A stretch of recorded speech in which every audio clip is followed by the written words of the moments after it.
Hello বন্ধুরা, তোমাদের যাদের ফিজিক্যাল ছিল বিগত 16 তারিখ এবং যারা কোয়ালিফাই করেছো প্রথমত প্রত্যেককে কংগ্র্যাচুলেশনস। আনফর্চুনেটলি আমি কোয়ালিফাই করতে পারিনি, তবে হ্যাঁ, আমি যেমনটা প্রতিশ্রুতি দিয়েছিলাম যে তোমাদের প্রত্যেক দিন একটা করে মক নিয়ে আসবো, তোমাদের সামনে সলিউশন করবো, একসাথে সলভ করব। তো আমি কিন্তু ঠিক তেমনই তোমাদের জন্য প্রত্যেকটা দিন একটা করে মক দেবো। সেই মকটার যে বেস্ট 5টা কোশ্চেন্স থাকবে, most important, most welcome questions যেটা হবে, সেইগুলো আমি ফ্রেম করব। সেই ফ্রেমে সলিউশনস থাকবে, তোমরা সেগুলোকে উপভোগ করবে এবং আমি তোমাদের লাস্ট জার্নি পর্যন্ত, অর্থাৎ রিটেন এক্সামের শেষ দিন পর্যন্ত আমি এইভাবে কিন্তু তোমাদের জন্য মক দিয়ে যাব, সলিউশনস করে যাব। তোমাদের সাথে আমি ছাড়বো না, তোমাদের সাথেই থাকবো। আমি না হয় কোয়ালিফাই করতে পারলাম না, কিন্তু আমি চাইবো তোমরা যারা ফিজিক্যাল কোয়ালিফাই করেছো তারা অবশ্যই রিটেনটাও কোয়ালিফাই করো। তো দেখো আজকে তার প্রথম প্রশ্ন, ঠিক আছে, কি বলেছে? The height of a right circular cone is 24 centimetre and its slant height, মানে তির্যক উচ্চতা যেটা বলেছে 25 সেমি। ঠিক আছে, অর্থাৎ যদি আমি পিকচারটা ড্র করি তাহলে দেখো এইভাবে আসবে, ঠিক আছে, এরকমটা হবে, ঠিক আছে। এটা এটা আমাদের কোন, এই হাইটটা যেটা, এটা স্ল্যান্ট হাইট হয়, এটা স্ল্যান্ট হাইট অর্থাৎ তির্যক উচ্চতা। স্ল্যান্ট হাইট বাংলায় বলতে গেলে তির্যক উচ্চতা, ঠিক আছে। এটা আমাদের হাইট হয়, ঠিক আছে, এটা আমাদের হাইট বলি, ঠিক আছে। আর এইটা radius, radius of base of কোন, ঠিক আছে। এরপর দেখো আমার কী চেয়েছে, কার্ভড সারফেস এরিয়া। তো আমরা জানি কার্ভড সারফেস এরিয়া অফ কোন, কার্ভড সারফেস এরিয়া অফ কোন কি হয় না, পাই আর এল হয়, যেখানে পাই আমরা জানি একটা কনস্ট্যান্ট 22/7 হয়, আর হচ্ছে আমাদের রেডিয়াস, আর এল হচ্ছে আমাদের স্ল্যান্ট হাইট, ঠিক আছে। তো পাই আর এল। এরপর যদি আমরা দেখি, দেখো আমাদের স্ল্যান্ট হাইট দেওয়া হয়েছে 24 সেন্টিমিটার, আমাদেরকে হাইট দেওয়া হয়েছে, কিন্তু এখানে হাইটের কোনো দরকার নেই এইখানে অন্তত। কিন্তু যেহেতু আমাদের আরটা নেই, তাহলে আরটা বের করার জন্য অবশ্যই দরকার না। আমাদের কি জানি, দেখো এই যে পিকচারটা, ছবিটা দেখতে পাচ্ছ, এই যে স্ল্যান্ট হাইটটা অ্যাকচুয়ালি এটা আমাদের একটা রাইট অ্যাঙ্গেল ট্রায়াঙ্গেল হয়ে যায়। এই যে এখান থেকে যদি আমরা বলি, এখান থেকে এটা একটা রাইট অ্যাঙ্গেল ট্রায়াঙ্গেল হয়ে যায়, যার এটা কিন্তু আমাদের হাইপোটেনাস হয়। যে স্ল্যান্ট হাইটটা এটা বলছে অ্যাকচুয়ালি সেটা হয় হাইপোটেনাস, আর আমাদের এটা হাইট, এটা আমাদের অ্যাকচুয়ালি এটা আমাদের হাইট হয়ে যায়, এটা বেস হয়ে যায়। তাহলে অ্যাকচুয়ালি আমরা জানি যে হাইপোটেনাস স্কোয়ার কী হয়, তাহলে এখানে কিন্তু স্ল্যান্ট হাইট স্কোয়ার যদি আমি দিয়ে দিই, S for slant, S for H, তাহলে স্ল্যান্ট হাইট স্কোয়ার কী হয়ে যাবে, এটা স্কোয়ার ইকুয়ালস টু, এটা স্কোয়ার ইকুয়ালস টু কী হয় না, actually radius square, R for radius square plus H for height square. কারণ আমি তো দেখাচ্ছি, ছবিটা দেখতে পাচ্ছ অবশ্যই। তাহলে স্ল্যান্ট হাইট ইকুয়ালস টু কী হয়েছে, root over R square plus L square, sorry R square plus H square, এটা এইচ, ঠিক আছে। এইচ ইকুয়ালস টু হাইট, ঠিক আছে, ঠিক আছে। তাহলে এটা এইচ স্কোয়ার হয়ে যায়। এরপর যদি ভ্যালু পুট করি আমরা, আর এর মানটা তো নেই আমাদের, তাই না, আর এর মানটা বের করতে হবে আমাদেরকে। তাহলে অ্যাকচুয়ালি তাহলে আর এর মানটা যেহেতু বের করতে হবে, তাহলে আমাদের এইখান পর্যন্তই কিন্তু ইকুয়েশনটা আমাদের এইখান পর্যন্ত দরকার নেই, কারণ আবার আমাদের স্কোয়ার করতে, যেহেতু আর এর মানটা বের করতে হবে, তাহলে এখান পর্যন্ত থাক, ঠিক আছে। ইকুয়েশনটা এখান পর্যন্ত সীমাবদ্ধ থাক। এরপর আমরা স্ল্যান্ট হাইট কত দেওয়া হয়েছে, 25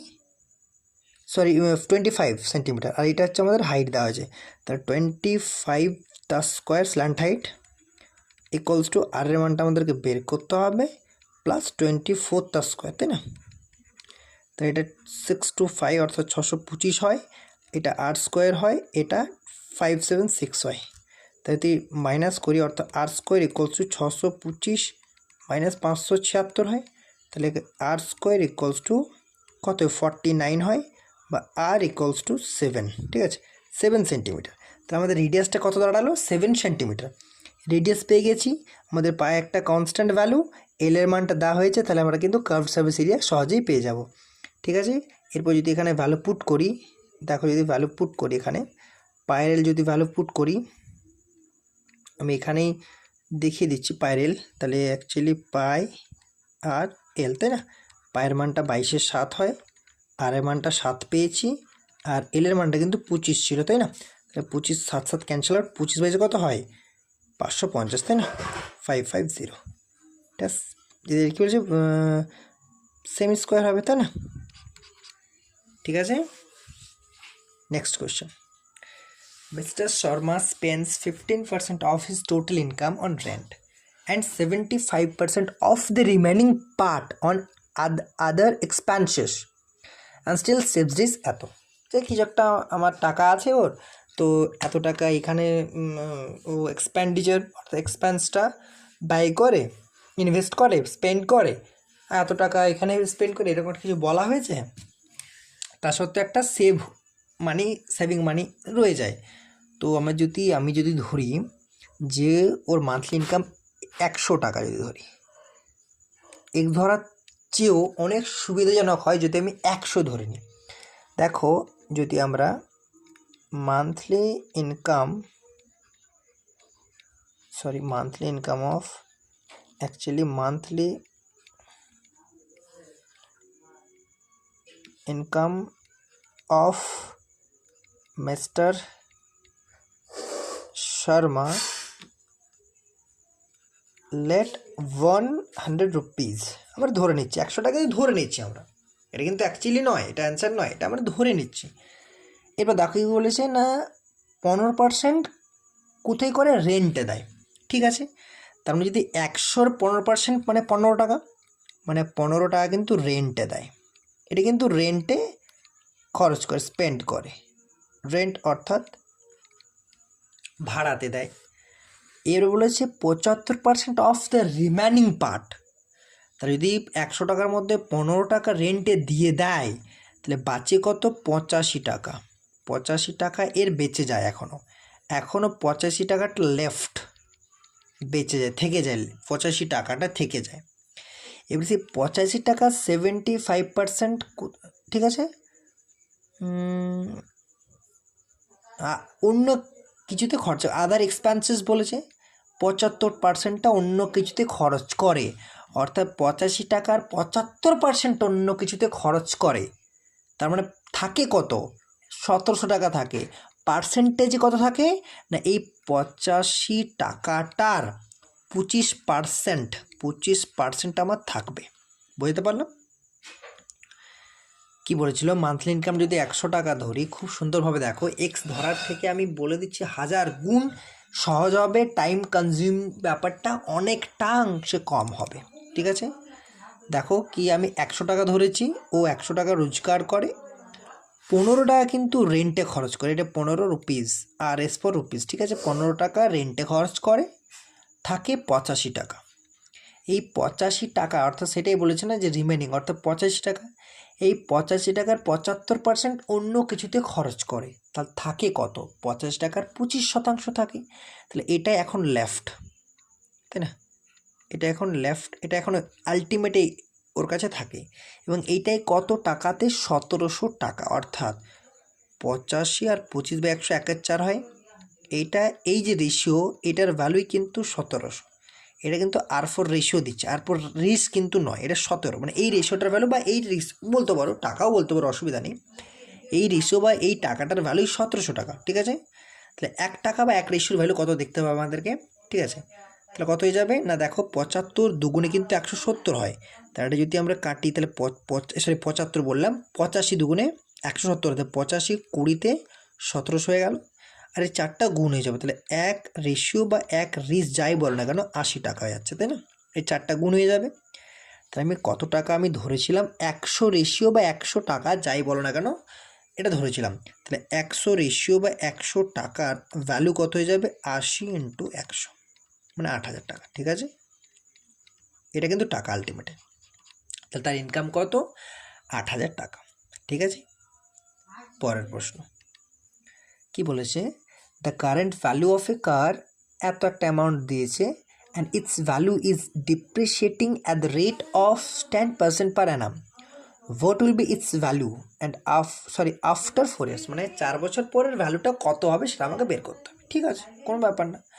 আমরা জানি 10%, সে 10%-এর ফ্র্যাকশন ভ্যালু কত হয়, 10/100 ইকুয়ালস টু 1/10। এটা কিন্তু ডিপ্রিশিয়েট হচ্ছে, এটা কিন্তু কমছে, সেই ডিপ্রিশিয়েটের জন্য আমরা কিন্তু সাইনটা নিচের দিকে দিলাম এভাবে। ঠিক আছে, ঠিক আছে, অর্থাৎ 10 থেকে যদি আমি বলি, মানে আজকে যদি 10 ছিল, মানে পরের বছর 9 হয়ে যাবে, এরকম কিন্তু 4 বছর ধরে চলছে। 10 থেকে 9, আবার দেখো 10 থেকে 9, সরি এটা 10 থেকে 9 হবে, 10 থেকে 9 হবে। ঠিক আছে, আবার দেখো এটা 10 থেকে 9, আবার 10 থেকে 9, 4 বছর চলবে, কনজিকিউটিভ 4 ইয়ার্স। ঠিক আছে, এটা আমাদের প্রেজেন্ট ইয়ার, এটা কিন্তু 4 বছর পর। তো যদি আমরা এটাকে গুণ করি, আমরা প্রেজেন্ট ইয়ারের ভ্যালুটা পেয়ে যাব।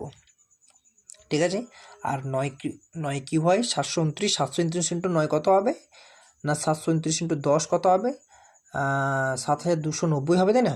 আমরা এটিকে গুণ করার নিজের সুবিধা মতো করে নেবো, 7,290, তারপর আমরা 729 মাইনাস করে দেবো, তাই না? তাহলে যদি 729 মাইনাস করি, 200 যদি মাইনাস করি, আরও 529 মাইনাস করতে হবে, তাহলে আরও 29 মাইনাস করি, কত হবে, এটা তোমাদের মতো করে নেবে প্লিজ, যে 61 হবে এটা। ঠিক আছে, 61 আর 500, 500 মানে 7,061, মানে 6,561, তাই না? 6,561 তোমরা এই মতো করে নি। ঠিক আছে, তার মানে 1,000 থেকে দাঁড়াচ্ছে আমার 6,561 টাকাতে।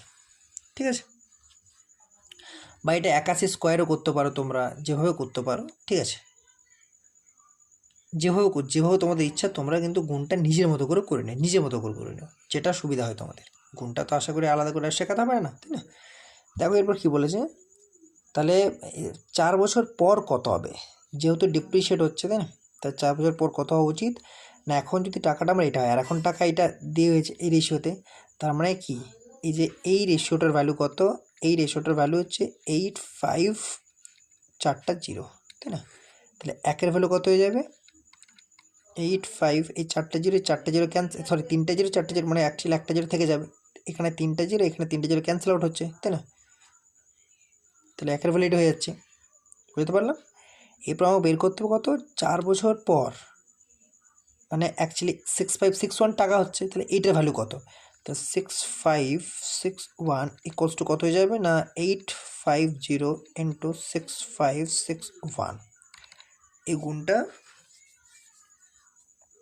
কত হবে দেখো, এটা নিজেদের মতো, এই গুণটাও নিজের মতো করে নেবে। ঠিক আছে, ঠিক আছে, 8, 510, 510 8-এ 518, 518, 8, 51, 25, 425, তাই না? 425, 476, 476, 6, 47, 85, 6 কত হয় না, 48, 510, 510 আর 47, 557, 557, ঠিক আছে, 557, অর্থাৎ আলটিমেট কত হলো, 557,6,850, ঠিক আছে, ঠিক হলো, তাই না? 1 2 3 4, আচ্ছা আচ্ছা, এই 4টা শূন্য ছিল, সেটাই তো ভাবি যে ওটা ভুল কোথায় হচ্ছে, এটা কিন্তু 4টা শূন্য ছিল, তাই 4টা শূন্য ক্যান্সেল আউট হবে, অর্থাৎ এই শূন্যটা থাকবে না, তাই না? এই শূন্যটা কিন্তু থাকবে না, তার মানে আলটিমেটে আমার এইখানে যে এই শূন্যটা হয়েছে, এই শূন্যটা কিন্তু থাকবে না, ঠিক আছে, এই শূন্যটা থাকবে না, এখানে এই শূন্যটা থাকবে না, তাহলে কিন্তু অ্যান্সারটা কত হবে, 557685, ঠিক আছে, অর্থাৎ 5,57,685 টাকা। এটা আমাদের 4 বছর পর 8,50,000 টাকাটা দাঁড়াবে, 4 বছর পর 5,57,685 টাকা। ঠিক আছে, পরের প্রশ্ন,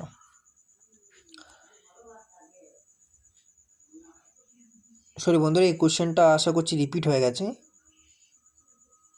দেখি একবার, এটা এটা এটা এটা না না রিপিট হয়নি, সরি রিপিট হয়নি, আমারই ভুল, রিপিট হয়নি।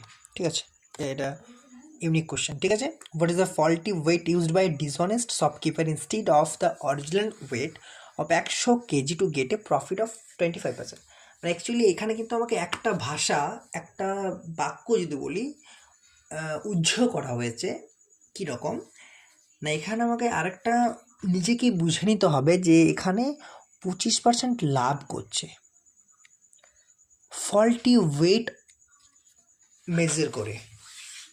ঠিক আছে, ফল্টি ওয়েট মেজার করছে, 25% লাভ করছে, কিন্তু তার মানেটা কি? তার মানে অ্যাকচুয়ালি যে টাকায় কিনেছিল সে টাকাতেই বিক্রি করছে। আমাকে বলা নেই, তার মানে এটা আমাকে ধরে নিতে হবে। আর আমরা জানি price into consumption equals to expenditure, A for expenditure. ঠিক আছে, এটা দেখো এবার কীভাবে ইউজ করবো না, 25% যদি লাভ করে, মানে 25%-এ যদি ফ্র্যাকশন ভ্যালু ধরতে চাই আমরা, 25/100 ইকুয়ালস টু 1/4, মানে 4-এ কিনে 5-এ বিক্রি করছে, এটা বলতে চাইছি। কিন্তু অ্যাকচুয়ালি এটা তো কস্ট প্রাইস নয়, বা অ্যাকচুয়ালি প্রাইস নয়, সব থেকে বড়ো কথা এটা হচ্ছে ওয়েট, ওজন।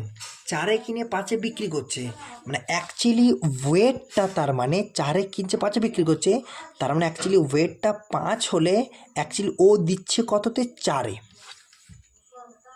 4-এ কিনছে 5-এ বিক্রি করছে, তার মানে 4-এ যেটা ও 5, যদি আমি ওজন ধরি তাহলে 4 টাকা যদি ও 5 কিগ্রা কিনছে, ও 5 টাকায় সে 4 কিগ্রা বিক্রি করছে। দেখো এটা প্রাইস, এটা হচ্ছে কনজামশন, তাহলে প্রাইস ইন্টু কনজামশন এক্সপেন্ডিচার হয়, এক্সপেন্ডিচারটা কিন্তু সেম রাখা উচিত, কারণ আমাকে কিন্তু এক্সপেন্ডিচারটা সবসময়তেই মাথায় রাখবে। এই ধরনের কোশ্চেনগুলোতে এক্সপেন্ডিচারটা আমাকে কনস্ট্যান্ট রাখতেই হবে।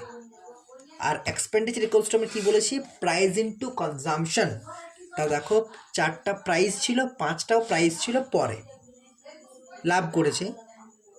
আমি যদি, এটা কিন্তু প্রাইস নয়, আমি আবারও বলছি এই যে 4-5 এটা প্রাইস নয়, আমি বোঝানোর সুবিধার্থে আমি প্রাইসভাবেই বলছি। তাহলে যখন 4 টাকা ছিল 5 টাকা হয়েছে, তার মানে যদি আমাদের এক্সপেন্ডিচারটা কনস্ট্যান্ট রাখতে হয়, নিজেকে ভাবতে হবে এগুলো। ঠিক আছে, তার মানে আমি 5 কিনলে এখন 4টা কিনি, যেহেতু 5টা বেড়েছে, তাহলে দেখো actually price into consumption expenditure হয়, পুরো কনস্ট্যান্ট হয়ে গেল। তার মানে কি, যদি আমার 5 কিগ্রা ওজন হয়, এখন 4 কিগ্রা দিচ্ছে, কিন্তু অ্যাকচুয়ালি 5 কিগ্রা 4 কিগ্রা গল্প নয়, 1 কিগ্রার পরিবর্তে কত দিচ্ছে আমাকে বলেছে। তো যে 5 রেশিওর ভ্যালু 1 কিগ্রা, 5 যে রেশিওটা দাঁড়ালো আলটিমেটলি, সেটার ভ্যালু কিন্তু 1 কিগ্রা। 1 কিগ্রা মানে হচ্ছে 1000 গ্রাম। ঠিক আছে, তাহলে 1 রেশিওর কত ভ্যালু দাঁড়াবে? 200 গ্রাম। এটা কিন্তু গ্রামে। তাহলে যে 4 যে রেশিওটা হলো, 4 যে রেশিওটা কত দাঁড়াবে? 4 × 200 ইকুয়ালস টু 800 গ্রাম। তার মানে অ্যাকচুয়ালি ও ফল্টি ওয়েটটা কত, 1 কিলোর বদলে 800 গ্রাম ও কিন্তু ইউজ করছে। এটা কিন্তু আমি এখান থেকেও তোমাদেরকে বোঝাতে পারতাম, কিন্তু যদি তোমাদের বোঝানো অসুবিধা হয়, সেই জন্য আমি কিন্তু জাস্ট এত দূর আমাকে স্টেপ বাই স্টেপ ফলো করতে হলো। কীভাবে বোঝাতাম না, এই রেশিওটা আমার কিন্তু কনস্ট্যান্ট থাকবে, অর্থাৎ 25/100 যেটা 1-এর চেয়ে রেশিও দাঁড়ালো আমার। দেখো আমার অ্যাকচুয়ালি 250 আর 1 কিলোর রেশিও কত দাঁড়াবে? 1-এর চেয়ে দাঁড়াবে। তাহলে কি তোমরা বলবে যে এই যে 1 কিলো থেকে তার মানে 250 বাদ যাচ্ছে, তার মানে 750 দিচ্ছে? না, যদি 750 দেয় তাহলে কিন্তু নিচে আমার 1000 হবে না, 750 আসবে। দেখো আমি স্টেপ বাই স্টেপ বলছি, এটা বোঝো, তাহলে কিন্তু নিচে, কারণ আমি তো 1000 দিইনি, 1000 অ্যাকচুয়ালি ওজন 1000, কিন্তু আমি 1000 তো দিইনি, আমি তো দিচ্ছি কত? 750, তাই না? তাহলে অ্যাকচুয়ালি আমার এটা 750 আসবে। এরপর দেখো রেশিওটা কি 1-এর 4 আসছে? 1-এর 3 হয়ে যাচ্ছে, তাহলে 1-এর 4 আসছে না, তার মানে কিন্তু এটা নয়। তাহলে কি করতে হবে? আমাকে রেশিওটা কনস্ট্যান্ট করার জন্য কি ভাবতে হবে? মানে কীরকম ভাবতে হবে?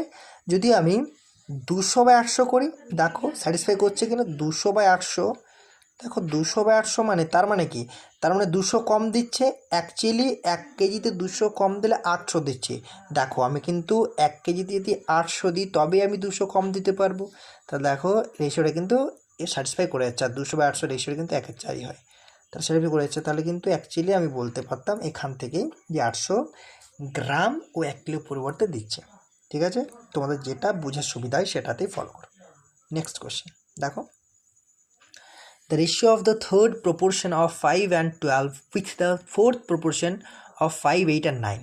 ঠিক আছে, অর্থাৎ 5 আর 12 যেটা আমাদের থার্ড প্রপোর্শন, আর অ্যাকচুয়ালি 5 আর 9 যেটা আমাদের ফোর্থ প্রপোর্শন, সেদের মধ্যে রেশিও।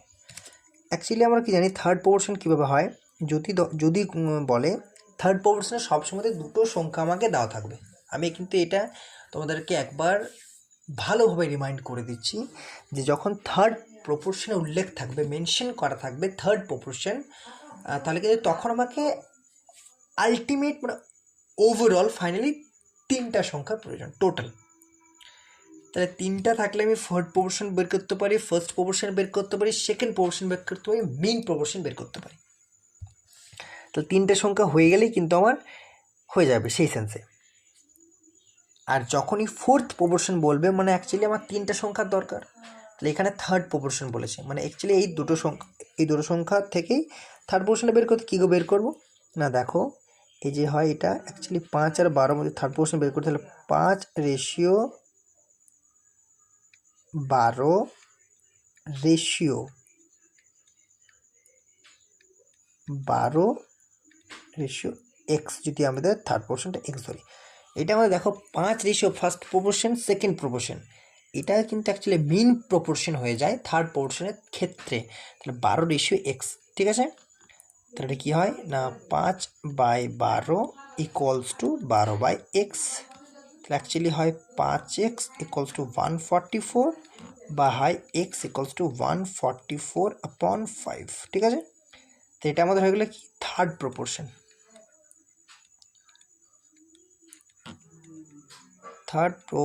ঠিক আছে, থার্ড প্রপোর্শন হয়ে গেল। এরপর আমার ফোর্থ প্রপোর্শনে 3টে সংখ্যা দরকার, 3টে সংখ্যায় দেওয়া হয়েছে, অর্থাৎ 5:8 ইকুয়ালস টু 9:, আমি যদি এটা y ধরে নিই, ঠিক আছে, তার মানে এটা হয় 5/8 ইকুয়ালস টু 9/y। এটা হয়ে যায় 5y equals to 72, 8×9 72, y equals to 72/5। তো এটা আমাদের হয়ে গেলো ফোর্থ প্রপোর্শন। ঠিক আছে, ফোর্থ প্রপোর্শন, ঠিক আছে, এটা হলো ফোর্থ প্রপোর্শন। এরপর আমাকে রেশিও চেয়েছে, থার্ড প্রপোর্শন আর ফোর্থ প্রপোর্শন রেশিও চেয়েছে। তো ঠিক আছে, third proportion two fourth proportion যদি করতে চাই আমরা, অর্থাৎ x/y, থার্ড প্রপোর্শন এক্স আর ফোর্থ প্রপোর্শন y, তার মানে যদি দুটো রেশিও করতে চাই তার মানে অ্যাকচুয়ালি আলটিমেট আমাকে x/y বের করতে হবে। It equals to 144/5 ratio 72/5, 5 cancel out হয়ে যায়, তাহলে এটা হয়ে যায় 2:1, ঠিক আছে অ্যান্সার। তো থ্যাংক ইউ বন্ধুরা, আজকের মতো এখানেই শেষ। আর আমি চাইবো তোমরা যারা প্রিপারেশন নিচ্ছ প্লিজ স্টে টিউনড, আমি কিন্তু আবার আপলোড করব, তো প্লিজ সেজন্য সাবস্ক্রাইব করে রাখো আর পাশে থাকা বেল আইকনটি প্রেস করো যাতে আপলোড করার সাথে সাথে নোটিফিকেশান তোমরা পেয়ে যাও, তোমাদেরকে নোটিফাই করা হয় ইউটিউব থেকে। আর ভালো লাগতে থাকলে অবশ্যই শেয়ার করো বন্ধুদের সাথে, আর প্লিজ লাইক করো। Thank you.